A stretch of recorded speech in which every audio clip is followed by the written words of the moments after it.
The Bible tells us in Proverbs 22:6 to train up a child in the way he should go. Even when he's old, he will not depart from it.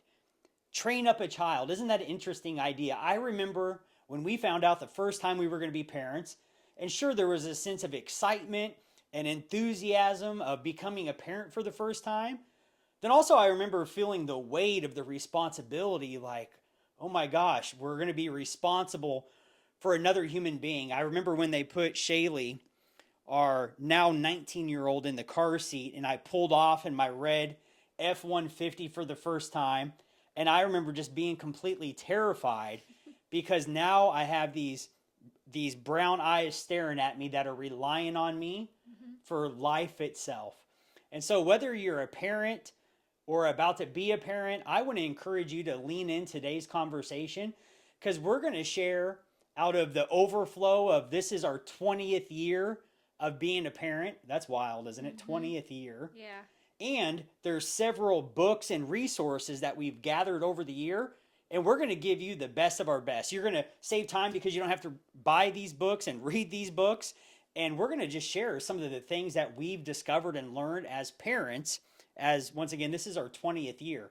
And I want to share with you where this idea came from. Number one, today is the due date for my cousin Cole and his beautiful wife, Kelsey. That's right. Wow. Yep. Today is their due date. And honestly, I have no clue. I do have my cell phone here and I haven't seen any messages. And yet we want to do this in order to, to celebrate Kelsey and Cole. And we actually got today's topic is an idea from you guys because you sent us this thank you card from your baby shower a few months ago. And at the bottom, I love that this is at the bottom because you were running out of room and you could have left this part out and yet they didn't. And it's my favorite part. It says this: we often speak about how we want to raise kind, well-mannered, and social kids just like Chris and you have done, just like we have done. And I thought to myself, that is wonderful. This is a keeper, right? Oftentimes going to the mailbox, things go from the mailbox to the trash can, and yet this has been hanging up on our fridge. Just that alone makes it a keeper. Yeah. I would have thrown it away if she just said thank you for the diapers and gift. But right. She put that down there, and I'm like, that's nice that she looks up to us as parents. Yeah, I would agree for sure. Yeah. Definitely, it's incredibly meaningful. Being a new parent is so exciting, and I get excited 100%. We both get excited for new parents. Same. Like newlyweds, there's a couple that we used to go to church with a number of years ago that I haven't seen in 15 years. And today on Facebook, I commented, her name's Melanie, and I commented, congratulations, so happy for you guys, where it's something about newlyweds, young newlyweds, or just newlyweds in general, and then parents as well. Like, man, if there's, what a blessing, Yeah. So let's dive into today. If we were going to lead with, what's our best piece of advice for a parent? What is it that you would share? And then we'll come to me. There's so much I know. Well, there's a book that I had just read, oh my gosh, about a year ago maybe. Yeah. Hold On to Your Kids.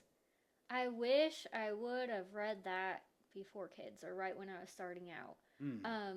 My best advice, if you want to have kids someday, my best advice is to start reading parenting books now. Because once you have kids, you don't really have time to read books. But, well, now they have audio. But, even then, you're so distracted with crying and, kids throwing fits and making dinner, all the things around you. I really wish I would have gotten the books before I had a child. So this one is really good. A little bit too late for me now, but it's still really good to know. Hold on to your kids. So basically, be the louder voice in your kids' lives. Be the bigger influence than anybody else. Not their friends.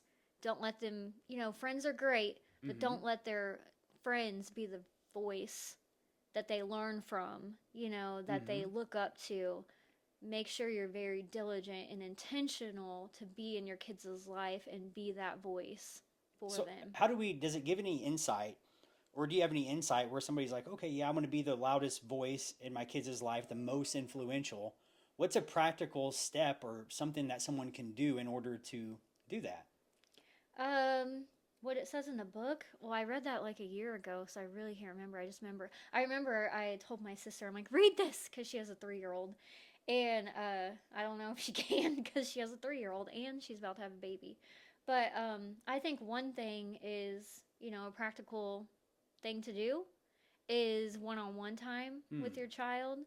I think we've done a good job with that, but we could have done a better job, Mm-hmm. and we still do a good job. Sure. Um, but I know people that, like, my friend, she makes sure every single day there's a certain day that she spends with each child Hmm. alone, and she's very good at that, and I admire her for that. And I think that's very important. Just giving them that one-on-one time. Mm-hmm. So give them intentional one-on-one time. Mm-hmm. And then also, I love the fact that you mentioned resources, like especially be on the proactive side, meaning you start reading and learning in Mm-hmm. preparation to being a parent. And then also, obviously, part of your value system is to continue to learn and grow as you're a parent. Mm-hmm. If I were going to give my best piece of advice to especially new parents, I would say this. I would say prioritize your family, starting with your wife Mm-hmm. and your children. What do I mean by prioritize? I mean actually pulling out your calendar and setting time aside intentionally, meaning you time block. That's a tactic in this book, First Things First. You actually have a scheduled appointment to, to date your spouse. My preference is weekly, but the listener gets to determine the cadence. I would say a on a regular basis. For me, what works is weekly. Number two is going to be intentional, especially if you have multiple children. We have three, right? We have two oldest are girls, and then our son Matthew. And each one of them, it's what I love about children. Each one are uniquely different. Mm-hmm. So how we parent each one is uniquely different depending on the personality and just some of the personality differences and what they need. So date your spouse on a regular basis, time block for it. Spend time with each kid one on one to, I would say, just to enjoy each other's company. Mm-hmm. That was my advice. Okay, we're in a lot. I mean, that I was thinking about somebody recently said that kids spell love Time. Mm-hmm. And I don't even know if it's a kid thing. I think it's a human being thing. When we love someone, we give our time, energy, and effort towards it. Mm-hmm. So I would just say, because I focus on productivity. I'm an entrepreneur. I'm a business owner. My cell phone is usually not too far from me. And here's what I know about priorities: that there's some things in life that I could drop the ball on. And Stephen Covey, in his book First Things First, he talks about some things in life Mm-hmm. are like bounty balls where we drop them and they bounce, it's okay. Mm-hmm. But then he talks about some things in our life, like our health, our our spiritual life, Mm-hmm. our key relationships, starting with those in our household. If we drop those are like glass balls, meaning we drop them and they break. Mm-hmm. Sure, we could have healing and restoration and move forward in the relationship, but with those relationships, once there's damage done, those become memories. The damage is done at that point. Mm-hmm. So I would say I'm using a lot of words to summarize this. And You're a yet I would lot more wordy than I am. simply put, I would say be intentional to spend time with those that are most important to you. Mm-hmm. Right. And it Yeah. should be your household. Well, I mean, yeah, 100%. Mm-hmm. That's the The highest main priority. important one. And I think the challenge, I mean, there's all kinds of challenges there. It's like anything that is that important, there's always disruption always follows intention. Disruption always follows intention. What that means that is there's always resistance when it's significant. Mm-hmm. So if it's important for you and I to spend time together and not just try to squeeze it in late at night when we're tired and give each one of us the leftovers, Mm-hmm. if you're that important to me, I prioritize you and I want to give you the best pieces of me when you have my full attention and not just try to squeeze you in as an after fact. And I think that's a big deal Mm-hmm. Because if we think about today's day and age, there's, I mean, there's entertainment, right? People are into sports teams and all of the things that you could buy. Concerts are a big thing. Think about all the things that we can go invest our money in and our time in. And the things that are most important rarely scream the loudest for our attention. Hmm. It's Yeah. usually all of the lesser important stuff that are reaching and grabbing for our attention. Hmm. When you started talking, you said prioritize your spouse, put them first. Mm-hmm. And I think a lot of people, and I remember having an aha moment when we had our first kid, Mm-hmm. where I was giving my full attention to her, and you were just kind of off in the background, and I thought, wow, I forgot all about you because I'm so consumed with being a mom and doing it right and being there for her. Yeah. I forgot about you. So, but really, when our foundation, when we're good, Mm-hmm. everything else, it will be okay. And so I like how you said put your spouse first, Yeah. because a lot of people, and it's easy to do. I mean, it's great to be a great parent and be so involved with your kids, Mm-hmm. but not at the expense of forgetting about your spouse. Right. Yeah. Yeah, good call with that. Mhm. There's, and to be clear, as far as it's our relationship with Jesus, it's like faith, family, and That's then first. everything else. Yeah. Because even if you and I are connecting and spending quality time together, man, if I'm just not, if I'm not connecting, well, let's face it, scripture says it's John 15, I'm the vine, you are the branch. Remain in me and I'll remain in you. Apart from me, You I can do can do nothing. nothing. Mhm. So if I think about the connecting with, and each one of us are on a journey. So it looks different depending on where you're at and what you believe and all that. And yet I know for our household, it's important that we connect with the creator because he out of Jesus flows life. Mhm. So first things first would be our faith and then connecting with each other and then really everything else. Mhm. One of the Yeah. mistakes I've seen parents make is it's what exactly what you're talking about, where now you have your first child, second child, and however many, Mhm. and then they become the top priority, and the love and the passion between the parents just fizzles out, Mhm. and because something becomes something on the side that's not a priority. Mhm. And I think that I don't claim to know much about the. I know some of the statistics around divorce, and I've heard that it's 40 to 50%. And some of the stories I hear is like, man, the kids grew up, and for so many years, the mom and dad prioritized the kids. That when the kids moved out, now it's two strangers Yeah. staring at each They other. don't know how to talk to each other. They don't know how to be with each Right. other anymore because they weren't dating. They weren't pursuing each other as if they were still dating. Mm-hmm. And I think that's important to remember what wooed me, what wooed you, and keep it alive. Yeah, Keep each other on each other's toes. that's good. That's Yeah. that's fun. It, Mhm. it brings me excitement and energy just thinking about that. Yeah. Where you're What I got up my sleeve next? Yeah, you're still my favorite person to hang out with. I Yeah. was talking to Shaylee, who's 19. Talking to her a little bit ago. She just got home from college. She's going to school to be a family counselor, a Christian family counselor. And I asked her, I said, Shaylee, what's something that we've done well in our parenting? Mhm. And she took longer than I thought she would to answer. I was thinking that she was going to give me the top five off the top of her head, and yet Yeah. she gave Quick. me a thoughtful answer. She said, fun.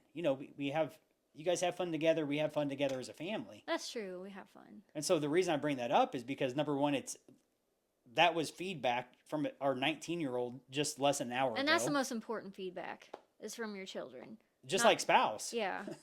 Yeah. I was on a call with a group of guys, and somebody asked about where are we at in our marriage? How would we rate our marriage on a scale of 0 to 10? 0 Mhm. meaning couldn't it be worse, 10 it couldn't be better. Where would you rate yourself? And I turned and I said, well, my wife's not here. Let me ask her because her Oh. opinion is the one that matters most. Mhm. I don't get to determine where we are relationally. You get to determine that, and Mhm. and vice versa. Mhm. Well, I think Yeah. we hit a passion button on the importance of dating our spouse, time blocking to. Well, another Mhm. thing. So Shaylee has a boyfriend, Yeah. and I think over time, her seeing us date each other and prioritize dating each other in a marriage, now she, it's really cool to see them start dating. Yeah. She's the only one dating. And then when she goes in her marriage Hmm. someday, she will know that that's important. And it's important for your little kids to see you guys dating, you Yeah. know? It's important to see you guys still in love. Good call on that. And you don't realize it until they get older and start dating and they have been watching you this whole time, you know? Yeah. And you want to model what you want them to model in their marriage someday. Mm-hmm. That leads us to the next one, which is how do you find enough time to parent and work? Now you currently are not employed, Mm-hmm. and yet there was a time you were with I our got plenty first. of time, so. Yeah, I mean all the way the first pregnancy, the second one, into the third one, even after the third child, I Matthew was became a born. stay-at-home mom when Matthew was 1 years old. That's right. I So remember that like it was I'm yesterday. so blessed to be able to do that because of you Well, good and teamwork. God. Yeah. So what would you say to a parent out there that is struggling to find enough time to parent and work? And work, Yeah. because I've worked and parented, and I I think it was very traumatic because I don't really remember. Oh gosh. Well, I know late at night, Yeah. when when it's dark and it's time for bed, we give them baths, put lotion on them, get to bed. I would lay with them and, we just read devotionals. Hmm. We talk about life and how to love others and how to be kind, Yeah. even to difficult people. Those are really sweet moments in my motherhood journey is late at night. Talking to them, slowing down and connecting Hmm. um, at nighttime is the sweet spot, even now for teenagers. But gosh, we don't stay up that late. But that's when they tend to open up more, and so when I was working, that was really nice time at nighttime. Yeah. So it Yeah, sounds like your advice would be to if it's a dual income, dual working, I guess is what you call it, household where both spouses work, then your advice it sounds like would be to maximize what time you do have. yeah, yeah. Yeah. And then I'm really big on passes. We had zoo passes, we had Worlds of Fun passes, and Yeah. yeah, they're pricey, but they're worth it. When you're like, oh, what do I do? I got to get out of this house with these kids. You can easily just go to the zoo, Hmm. and entertain them and have a good time together. So I really believe in passes. Try to make that work and get a pass. I think the library has free zoo passes for Yeah. people in need. So, Sure. I think that's really good. Is on the days that you are off, Yeah. put down. Okay, so I'm a clean freak. We all know that. I love to organize. Everything has its place. I love to clean. I like everything in She's order. always trying to get me to throw away Yeah, everything on my side of the garage. I yeah. You have still one car haven't. side. She gets the two Yeah. car, and she I wants like me to to throw be, away my stuff. when I feel out of control, that's my one thing I can control is a clean house. Besides your garage, you're not listening very well. Uh, Right. um, but oh yeah, so just it's so hard for me to give this advice because it was hard for me. Is put down the broom, Hmm. put down the wash rag, and just go be with your family. That stuff can wait. Yeah. Yeah. That's a good word. I remember last year I was at a men's camp and I was sharing on a panel with several others, and there was a time where it was in between sessions and we were sitting in the cafeteria area, and there's a gentleman who, well, I know he's becoming a grandparent for the second time Hmm. here in the near future. And he was sharing with me about when he became a husband and when he became a father. And he shared that his wife had this desire to stay at home. She so bad wanted to stay at home and be with the children and raise them. And Hmm. he's like, just financially, I didn't see where how I could earn enough money to replace her income. I think they both had college educations. They both had different career paths. And he's like, I didn't see how we could do it financially. And Hmm. his eyes filled up with tears. And he shares with me, that he will always regret not figuring out how to make that happen for his Yeah. wife. I remember you telling me that. And I'll never forget, number one, his vulnerability of sharing that. And the reason I share that now is because I completely understand what this gentleman was saying. I remember when our third child, Matthew, was born. I believe it was 2012. There was a time in particular, 2011. 2011, where I come home from work. I sit in, it was the chair that your mom sat in underneath the clock. And I can't remember the details. And this is just my perspective. So I'm sure that you'll fill me in where I'm off. And yet, my perspective I try is not that, to. It's really hard. Thank you. It's so hard. So, from my perspective, we started to have this conversation about a lack of money. And I remember just thinking, that's it. You know, the pressure of 3 kids now, and you were working, I think, part time or full time at this point. And I remember just thinking to myself, I'm just going to go get a regular job so I can earn a paycheck every few weeks. Because at that time you were a realtor. Yeah, thank you for clarifying. Yeah. I have a real estate business, still do. This is my 18th year, so I've been an entrepreneur You have over to live by faith 2 on decades. this job. That's the opportunity.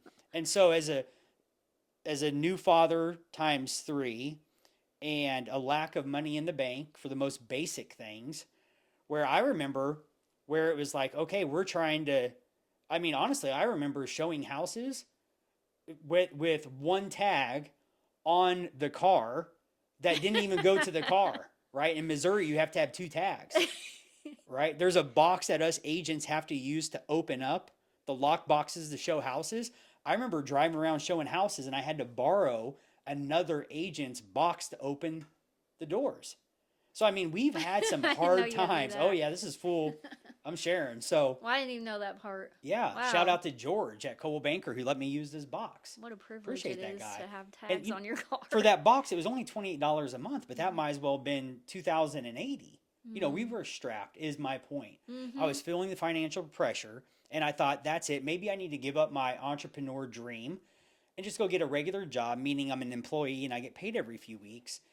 And looking back, it was one of those moments in my life where I'm like, okay, I'm going to pray and I'm going to wait and I'm going to trust that God's going to answer me, because at that season of my life, I needed more clarity than ever that I was on the right path, headed the right direction with financial provision for my family and I. And, you know, that's been 12, 13 years ago at this point. And I gained clarity as a result of prayer. Why am I sharing all of this? Here's why. Is because I want to highlight that if there's a guy out there listening where he's hearing from his wife and it's in his heart as part of their vision for their family to find a way to make it work with where his wife could stay home with the children, I would say do whatever that takes. Yeah, don't be like that man and have regret. Yeah. Yeah. We'll either be saying at the end of our life, I'm glad I did, or I wish I had. And when it's one of those things where it comes to being able to, number one, as a man, to be able to provide for your family like that, man, that's a big deal. Number two, those years go by so fast. Number three, we live in a day and age where there's no lack of resources. I mean, there's Rich Dad, Poor Dad, Robert Kiyosaki lays this out, where not entrepreneurship, but being an employee, where we're trading our time for money, that's only one way to make income. There's at least 3 other ways. The other way is to be self-employed. You take that thing that you do and go and do that for yourself instead of someone else. Usually you're still trading time for money, but you can make more money because you're cutting out the middleman. You're cutting out your employer. Now, the third option is going to be is that we could be a business owner. We could start a business, and then we could have people, we develop people, and in the business, we have people doing that task for us where we're hiring employees, for example. And then last but not least is the investor side of things, where we're using our creativity, we're using our money and our talents to multiply them, and we're using our money to make money, essentially. So why am I sharing all this? I'm sharing it because there's no lack of avenues to create income for your family and I. Where So there's just a be, will, there's a way. yeah. However, if you have I think sometimes when people have college educations, they almost kind of get in the few conversations I've had, they almost get tunnel vision, meaning they think that they have to use their degree for the rest of their life. Mm-hmm. Well, they probably paid a lot of money for it Maybe and so. worked really hard for it. Yeah, maybe They don't so. want to waste it. Yeah. Yeah. My point is that if you and your family have a Mm-hmm. vision to stay at home, the wife has a vision to stay at home, I would say, man, figure that out. Pray about Mm-hmm. that, fast about it, do whatever you need to do. Here's a good tip, talk to some people that have done that before. Mm-hmm. That's a wise move. Yeah. I didn't always want to be a stay-at-home mom. Yeah. I didn't even think that was in my cards. I Mm-hmm. just thought I had to work. Right. And I liked my own money. I mean, it was our money, but I liked making and providing money for us.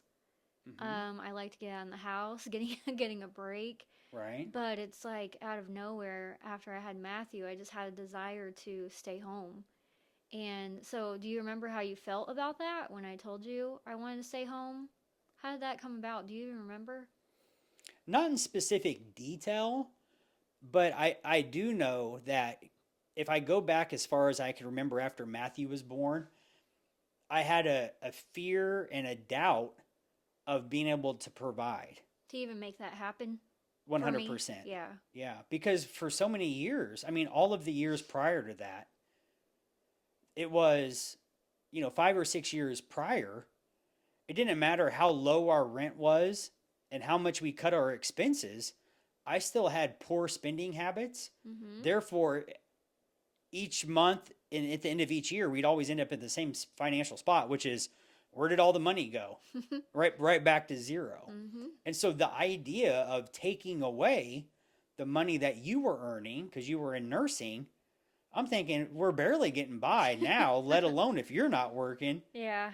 How are we going to pull this off? Yeah. And I just think about how great God's timing is. Because I never Yeah. had that desire. And then out of nowhere, I start getting that desire to stay home.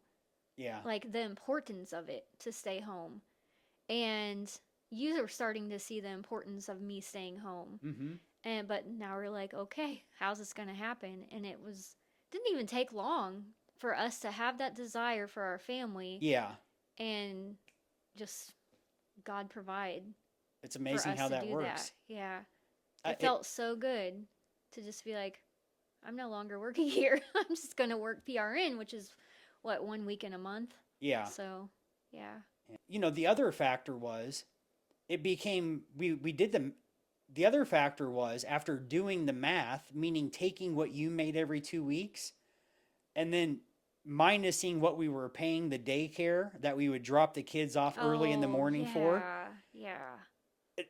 After when we did that math, what we were doing is you were working to pay For somebody someone else to else. raise our Yeah. kids. That's where it's like, okay, this is worth figuring out. Yeah. Yeah. And I can imagine paying daycare these days. It was hard for us when we had littles. Yeah, and regardless of price, there's always a way to figure out when one's committed. Yeah. Now, this leads us right into another important topic that I think especially new parents or parents find themselves thinking about because it's important, which is education. Mm-hmm. So, training and education, what's some of the things that you would recommend parents consider when it comes to education and training for their children?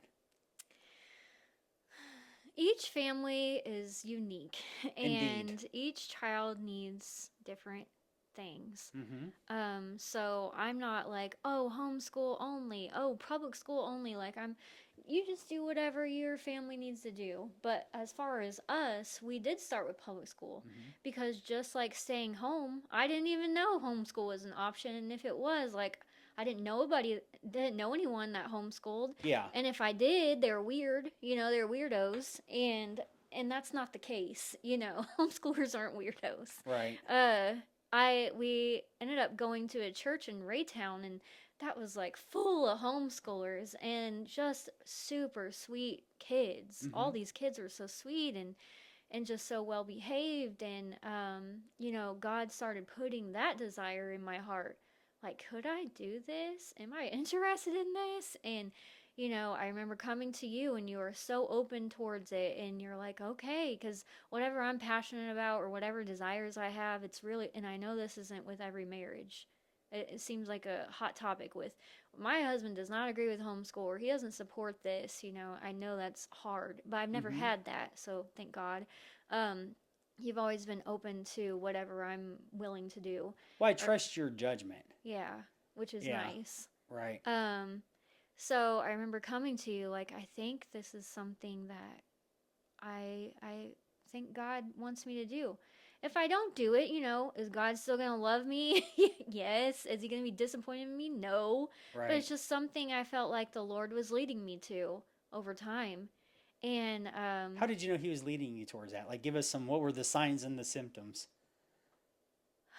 just the importance of the influence, like I was saying, on my children, that I could teach them. Mm-hmm. And, history and science and math, all that's important, but I could really have more time to pour into them the importance of the truth Mm-hmm. and who they are in God, and teach them what I want to teach them. And then also, we are seeing the kids being influenced by other kids, Yeah.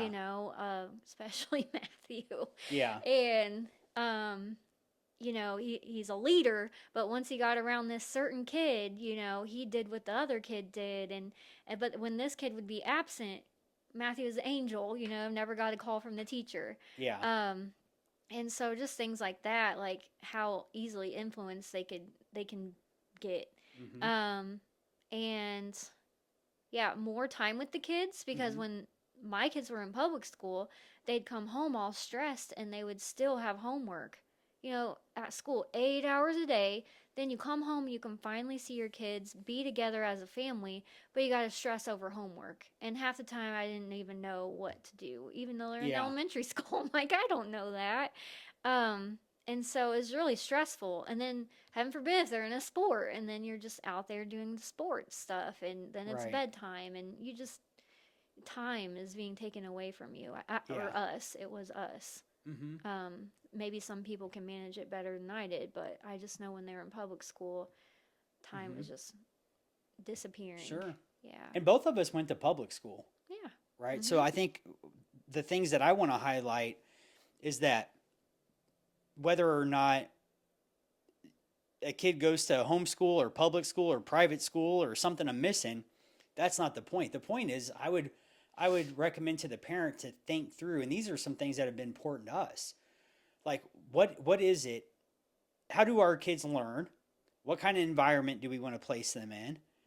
How can we place them in an environment that supports their learning style where they'll thrive? Because the Mhm. challenge, I mean, I struggled in school, right? You tell me to sit down and be quiet and listen to someone, like good luck, Mhm. right? I call it, I have the entrepreneur spirit, meaning that I think that's a nice way to put it. Point is, I didn't want to pay attention in school, Nice way to put right? it. I'll pay attention to what I want to pay attention to. Mhm. And so I just remember as a kid just being so frustrated because I didn't really care about what the teachers were saying.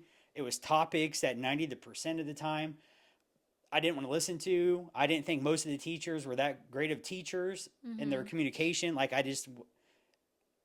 it just for me, I was very frustrated in school Mhm. and very much felt like an outsider, meaning everybody else seemed to fit in, and here I am. Mhm. And yet there were some aspects of school that I enjoyed. Fun story. I remember being in fourth grade in Seattle, Washington. And for some reason, it's neat thinking back to this moment, but I got selected as a peer mediator. Mm. Have I shared this with you? Maybe Okay, so remind me. what that means is I got to wear a yellow or an orange vest Mhm. and I got a whistle. So I felt like I was Traffic control? not traffic. I've been in fourth or fifth grade, right? So what this means, as a peer mediator, I got selected by the teacher to go outside on the recess that was not my recess. So I'm thinking, oh, I get two recesses. Let's go. I don't care if I get to Wait, I didn't play. know this. Yeah, I got selected to be a peer mediator. I got a vest, I got a whistle, and my job was this to go outside on the other recess and I would watch for students getting in shuffles, where they Mm-hmm. were arguing with each other, a pushing match or something like Oh my that, I'd blow gosh. my No, whistle. I wish I could see that. I'd blow my I whistle. wish I could And see my that. job, like I actually got training on this, which I think is gold, Oh. where I would blow my whistle, I would point at them, and I would walk over and I would separate them and wait for a teacher to come over.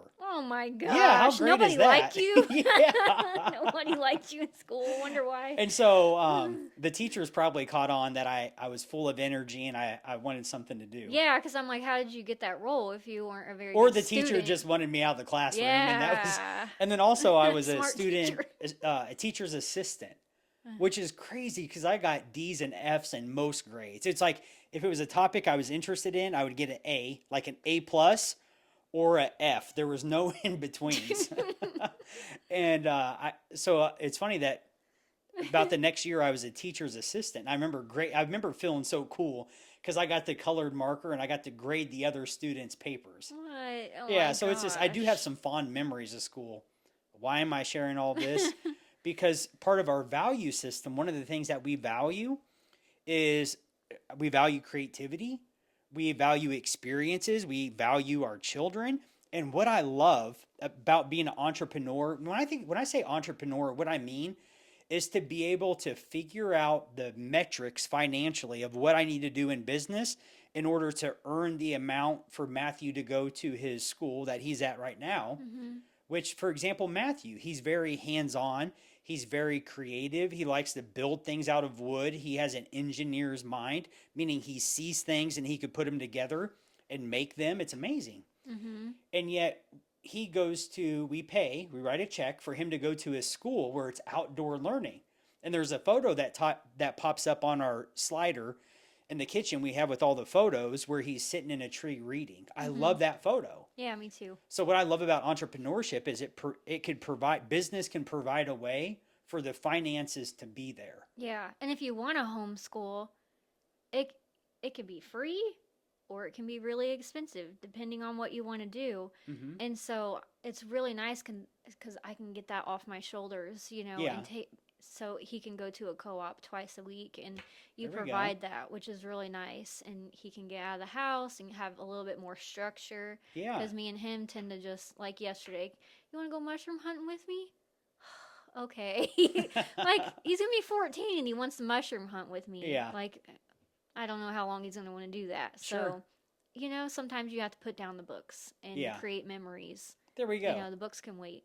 So. I thought about earlier where we could record an episode on homeschool. So if you're out there and you're listening and you're wondering about homeschool, say homeschool wherever you're watching this, and we'll record an episode on homeschool. That'd be a fun one. Yeah. So I would say about with the topic of education and helping our children learn, I would think about what environment do they learn best in? What's going to serve them well? Mm-hmm. What else would we want to think through?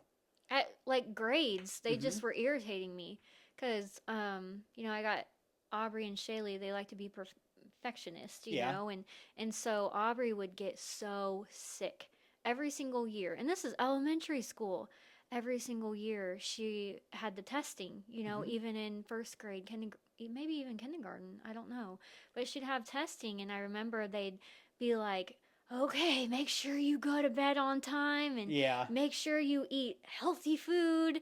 And that really weighed heavy on her. She'd be like, okay, good night, guys. We're like, it's only 7. There's testing tomorrow, and she would have some health issues. I won't Yeah. She had share her anxiety. personal Yeah. Anxiety. health issues. More than that, physical stuff. Yeah. Yeah. And it really irritated me that, Sure. so much pressure was on her Yeah. because of a grade.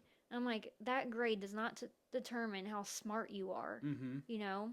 Yeah. Like maybe Matthew can't write a book or, a paragraph well. Right. That's okay. He does so many other things well. That's right. And, as a homeschooler mom, you try to say, that's okay if you can't do that. I say that. And then I'm like, but that really bothers me, and then it comes back on me. It's a lot of pressure on me because I'm the teacher, Yeah. but it's okay. I have to remind myself it's okay, Hmm. and it's really nice. And it's good to have people that have gone before me or Hmm. you, in homeschooling and see that they had the same problems and their kid is okay, you Yeah, know? good call. And I have to remember the important thing is the wins are their character, how well they respect people, treat people, Yeah. how they treat us, how they treat their siblings. You know, he could write a paragraph really well, and I'd be very happy, but way more happier if he turns out to be just a sweet boy, Yeah. you know, a godly man. 100%. I'm always like, you know, unload the dishwasher. This is how you do it. This is how you load it. This is how you unload it. This is where everything goes. Yeah. And we kind of chuckled. This is like a few months ago, and Shaylee's like, "Yeah, you get him, mom." And I was like, and Matthew's like, but I could tell he kind of secretly liked it. But I was just like, this. I'm training you for your wife Yeah. someday. I'm training you to be a husband Good call. because I don't want the wife to come back on me and be like, your mom didn't teach you how to load a dishwasher. You know, this is Right. wrong. This is wrong. Old water's going in the bowls. Yeah. You know, the things I had to teach you. That's funny. Right? That's right. So, you know what I like about the homeschooling approach or education is being able to customize their experiences. I mentioned Matthew and learning outdoors. The other thing is if there's an area that they're interested in, whether it's piano, whether it's whether it's a sport, like we could hire a tutor, we could hire a specialist. Yeah. Matthew has a math tutor right now, Yeah, so he thank gets God. one-on-one attention Yeah. to meet him where he's at instead of being in a group setting where a teacher's trying to be all things to all people. Mm-hmm. And I can't even imagine Hats trying off to teachers. No, I don't know how teachers. It's do amazing. it. God bless Especially them. after I started homeschooling, like how.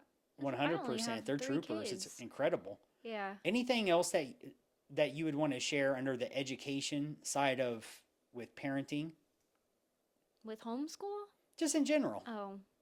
Some things that would be important for a parent to consider, especially maybe a new parent. Well, I know, like, if you homeschool and then you're like, oh my gosh, you just need a break. You know, it's okay to put them back in public school. Yeah. Not in high school. High school is kind of the cutoff. I mean, they could go to ninth grade and then leave because that's what we did with Aubrey.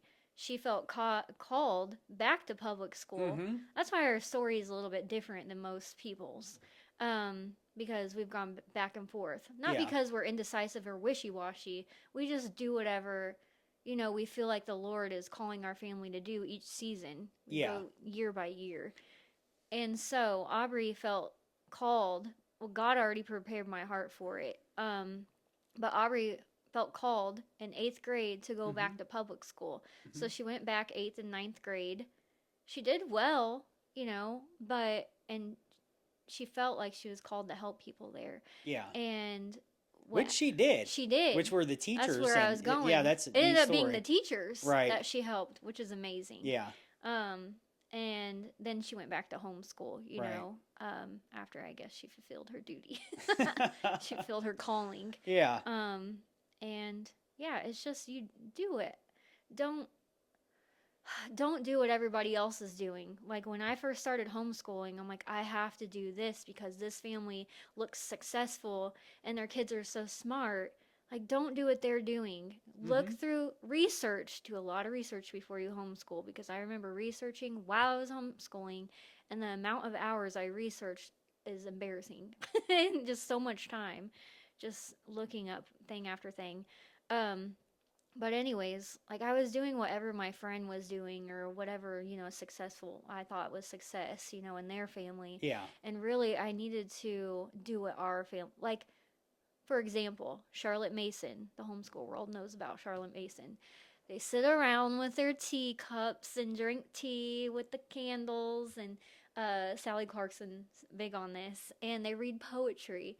I tried to mimic that, and I got so many eye rolls and like, what the heck are we doing? And maybe it would work if we homeschooled from the start, but my kids had been in public school. Yeah. So they had the public school mindset for a long time, especially Aubrey. She's like, did I get A's? Did I get A's this year? It's like, I don't really grade. You did a really good job. You tried all year.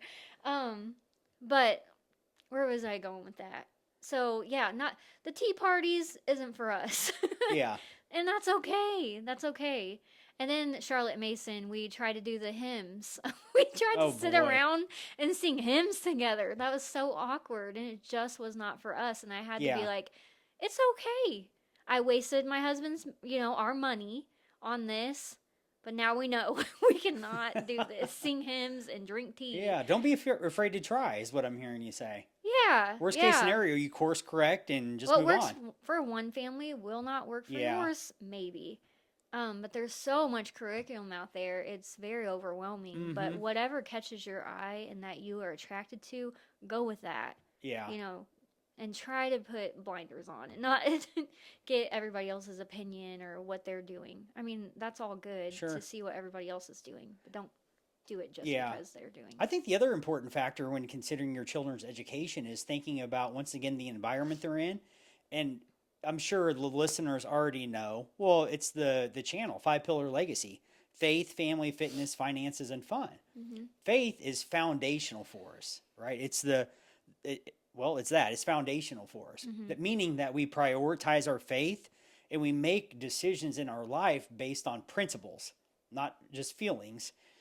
And the reason I'm bringing that up is because the last thing I would want is somebody to teach our kids what they believe and completely control, alt, delete what we choose to believe, meaning biblical principles for their life. Mm-hmm. I don't want to place our kids in a place where they're teaching that we came from monkeys and all these things, Yeah. right? So the other important aspect of considering education is like, what are the teachers going to teach them? Mm-hmm.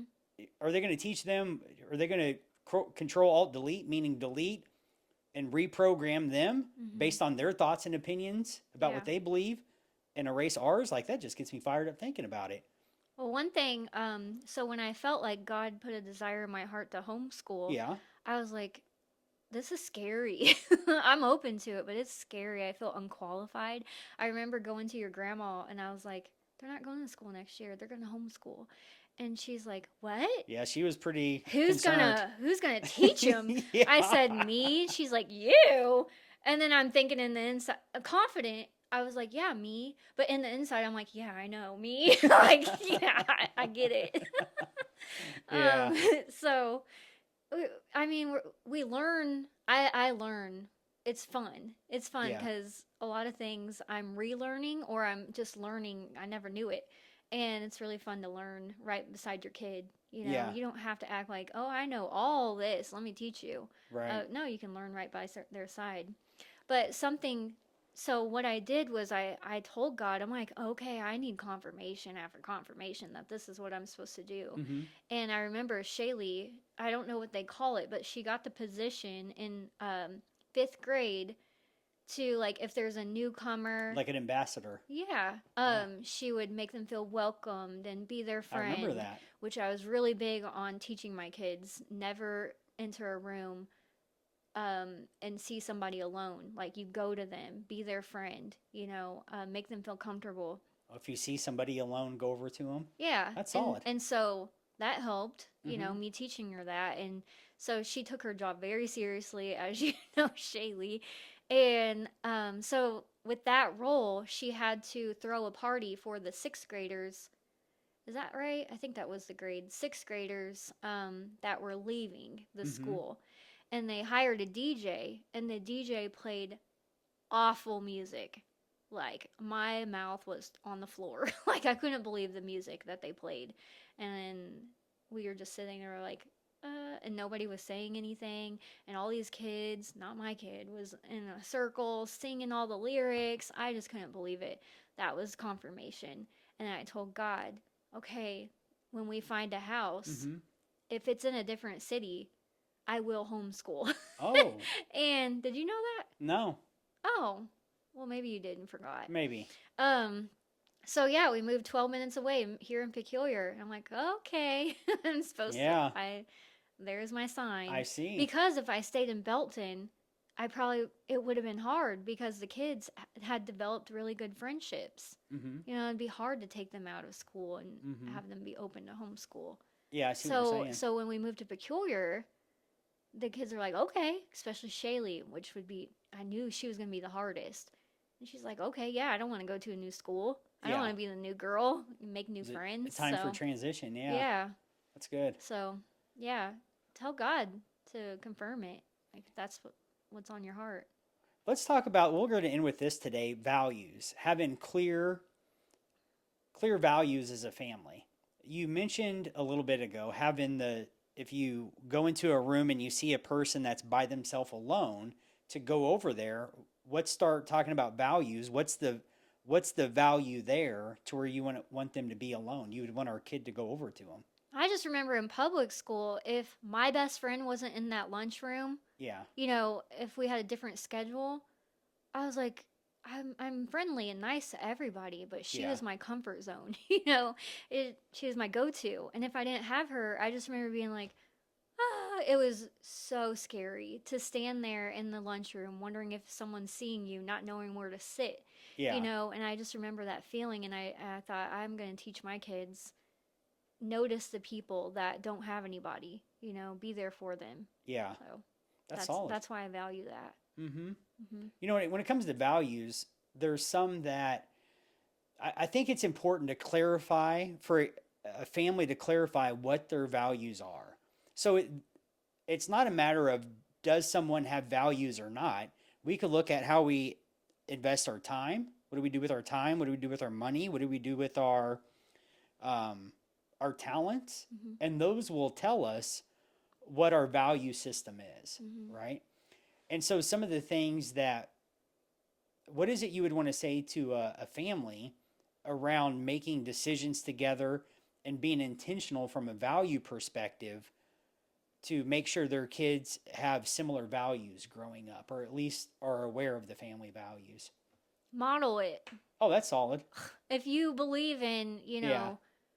volunteering for people, I have a huge passion for volunteering, Yeah. and so do you. And so you do it as a family. Mm-hmm. Go out there. There's lots of opportunities to volunteer. Mm-hmm. And those are my favorite memories, favorite times, even today, volunteering.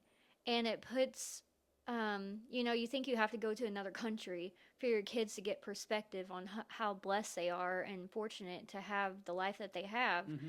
Really, it's in our own city community. Yeah. People are struggling, and you can be there in all kinds of creative ways, and it doesn't have to be with a group of people. You can go out on your own. Mm-hmm. And just like driving, there's homeless people on the side of the road. You don't necessarily have to give them money. One thing that I learned a long time ago is you can buy little gift cards, Mm-hmm. $5, $10 gift cards, however much you want to put it, to McDonald's or whatever.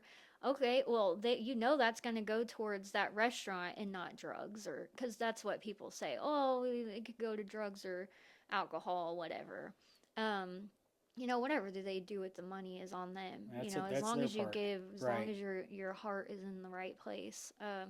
Who cares what they do with the money? But I'm Yeah. just saying that's an option you can do. But one thing I always, if I don't give to every homeless person, but I kind of sit there, pray, kind of look at that person, and you determine if I should give to them or not, or even speak something to them or pray Mm-hmm. for them. Right. And so I've always modeled that, with our kids, and you have too.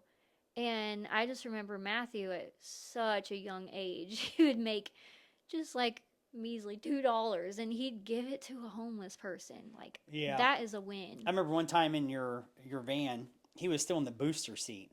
Mm. We was at a red light, and I hear him roll down his own window. Remember Yeah, that? we were like, He what's rolled going down a on? kid in a booster seat. He hits the window roll down button, Yeah. and he's window like goes down, he's and like 3. yeah, he gave this gentleman that was on the side of the street like $2 or $3. I remember just thinking, man, good for him. I think that's what I'm referring to. Yeah, I mean, he's done it several times, but I just sure. we were like, what's that noise? What? He's Yeah, just no. rolling down the Which was window. neat. It's a neat moment as a parent. Yeah. The value, like one of the things that we value, if somebody can't tell, is people. Mhm. You get somebody that's down and out, made bad choices, whatever has happened. Like I have care and compassion for them. Mhm. That's another Yeah. conversation for another day. But part of our value system is we value people. Therefore, we model for our kids, as you said, what we value. Mhm. Character. Yeah, But I remember Shaylee coming to me when she was like in 4th grade, maybe, yeah, and she's like, "This girl is so mean. Like, she thinks, she's beautiful, but she's just so mean and she's so popular. And I said, well, she might be beautiful on the inside or outside, but Mm-hmm. with that attitude and all that, do you think she's beautiful? And she's like, no. I'm like, yeah, it makes her kind of ugly, huh? Like, it's not so pretty, Yeah, made a with her conversation out of it. character. Yeah, Yeah. I love having conversations like that with the kids. They're Mm-hmm. um, just, it's really fun when they're little because they're really think, well, not that they don't think when they're older, Mm-hmm. but it's just really fun because they're like little sponges when they're little. They Yeah, listen to everything you paying say. attention. That's right. Yeah, and I'm like, just because, you never know what she's going through in life. Maybe she gets beat at home. Mm-hmm. Maybe she has someone talking down on her at home. Just kind of thinking more into it, Mm-hmm. than just she's a brat. Right. you know. So, yeah. Yeah, to a great extent, parent or kids really do they follow the parents. They adopt similar values. And we Mhm. see this, like, think about, we're in Kansas City, so Chiefs fans, it's not too uncommon for a kid, a little boy, to be sold out to the Chiefs and come to find out the dad is a huge Chiefs fan, right? Yeah. So Mhm. it's one of those things. It's not a Mhm. matter of do we have values or not. It's a matter of pre-deciding, being proactive in advance and pre-deciding what our values are and being intentional to model those for our kids. And the other part, this is something I think we could have done a better job in. I could have, when they were younger, is connect the dots. Like, why did we go to the Belton Suites Motel and bring people food and spend time with them? Mhm. Like, we could have used those experiences to go back home and talk about it more. Now, we did that a little bit, but I know I could have leveled up in that. Point is to connect the dots between the actions we take and the value system we have, so they connect those dots. Mhm. Yeah. I think we did better than what you think, but yeah, Probably. we could have been Yeah. more intentional with that. That's the last. That's Let's end on that. The final word for parents. I would say this, and I'm gonna come to you next for final word. This would be my final word for parents. The fact that especially if you've gotten this far into our conversation today, number one, good for you. Number two, if you've ever read any parenting book, if you listen to podcasts, I want to let you know you're doing better than you think you are. Mhm. Most parents, including myself, are overly critical of their parenting intentionality. And I think chances are, if you're listening to podcasts and learning about being a parent, I think you're doing way better than average. Mhm. So give yourself a pat on the back. Yeah. What would your final words in this episode be to parents? Well, you said hard on yourself or Mm-hmm. something like that. I've had a tendency Mm-hmm. to think that I'm a bad mom, I'm failing, and I remember you gave me advice like every single day, write down what I did well in Oh. my mothering, and that's always stuck with me when I get in that rut, like, Mm-hmm. oh, I haven't done anything good, and I'm failing. Write down your wins, Yeah. or what you notice in your kids that you have taught them. I think that's really helped is to really sit down, take a moment, and think about your wins as a parent. And then it makes you look forward to the next day to serve your child or do something, a good parent would do. It's important to Yeah. celebrate the wins. Mhm. And then we could coach ourselves instead of just be critical of ourselves. Mhm. Good job sharing today. Yeah.